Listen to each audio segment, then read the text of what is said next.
Stillman from EarthQuaker Devices, and I'm excited to be back here in the garage at the Rock and Roll Hall of Fame to announce the second installment of our collaboration with the Rock Hall, featuring 3 new pedals with art from Derek Hess.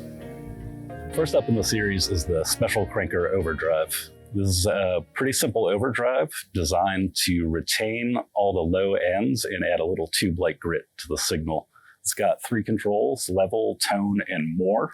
More controls the gain, and then a clipping switch to choose between germanium and silicon to further shape the tone.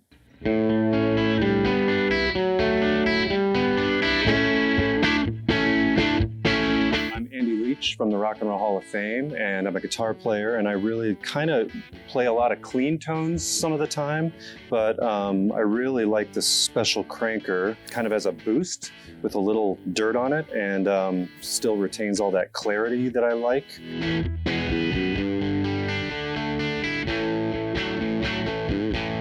Jamie, can you talk about the tone knob on the Special Cranker and kind of what it does specifically? It just rolls off high end as you dial it back. But I kind of tuned it where it doesn't really get muddy. I mean, of course, it changes if you're using humbuckers or like single coils like that, like, you know, how much top end it's going to roll off and how natural it sounds when you roll it back. But it's in a pretty good range.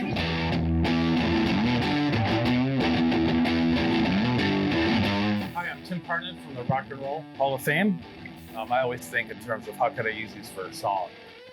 What I like about the Special Cranker, I think it is a good tool, but it's also inspiring. You could plug it in and just come up with like riffs on the spot. Is it safe to say the germanium side is softer? Yeah, it's softer, less aggressive mids. So maybe more 60s to the left. I would say. Or yeah, 70s. To the right? We'll go with that. Okay. It sounds smart. I think the setting that you have it in sounds cool. It sounds more like a fuzz pedal. It reminds me of Teenage Fan Club. I always turn everything up all the way. So if it says more... That's a good way. Well, that's what you're supposed to do with it. To Andy's point, if you want like the clear... It still retains the guitar sound and the amp sound. What's your favorite setting, Jamie? My favorite setting is where I have it. Pretty much, I have to kind of fine tune the tone control depending on what amp I'm playing. Sure. But I just have it always on, and my amp is set like just on the verge of breakup, and this just sort of pushes it into like a little more growly territory. Up next is one of our newer pedals, the Aurelius Tri-Voice Chorus. This is a 3-mode chorus pedal with user assignable expression control and 6 presets.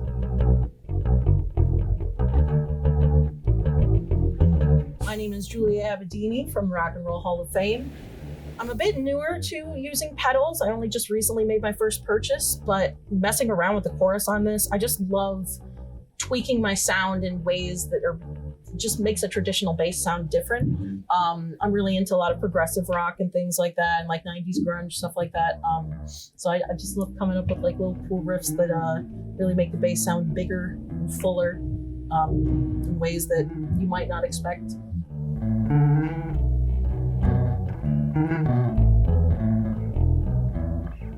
When you were designing that pedal, did you specifically hope that like guitarists would use it more or bassists would use it more? Were you trying to get it to just work for any instrument overall? I always try to get things to work for any instrument overall, but in particular, the rotary chorus effect, I was really aiming to get it to work with guitar, because any other rotary chorus pedal that I've had, I always feel like it falls short. They end up being really thin, one-dimensional sounding. Mm-hmm. So that one, I just really worked to get it to sound good with the guitar. The other ones, it's kind of rolling the dice.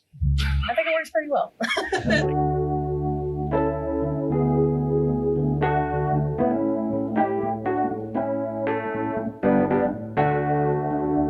Hello, I'm Mike Abadini from the Rock and Roll Hall of Fame.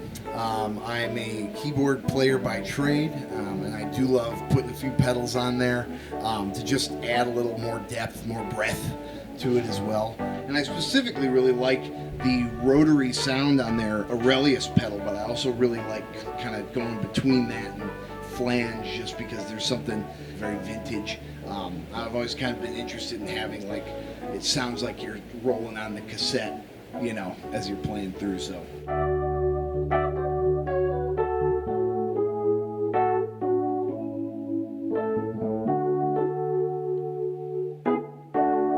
I really like the Aurelius too. I like modulation in general. I kind of really like a slow rotary sound. So I might even add a touch of the Afterneath just to add a little reverb.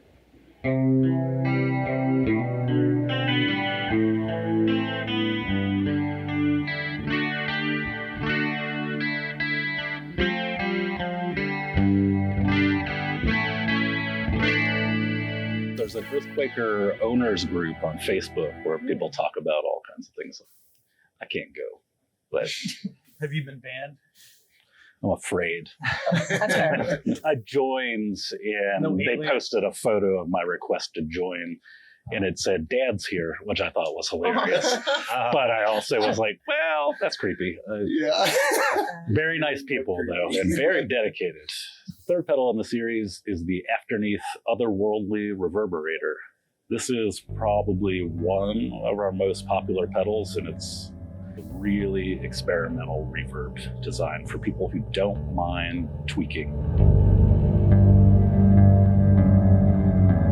I feel like the Afterneath really excels at ambient soundscape type music. Just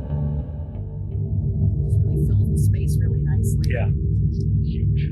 I could see someone like hitting a note on that and then just like ending a show with that, and everyone goes crazy. Would that last All forever? Or the do you have to turn it off the echo? Not technically forever, but a very, very Forever, long time. It does stay. Yeah. By the time people get to the parking lot and go, Yeah. Yeah, that's It'll still going. be going. If the reflect is all the way up, it does.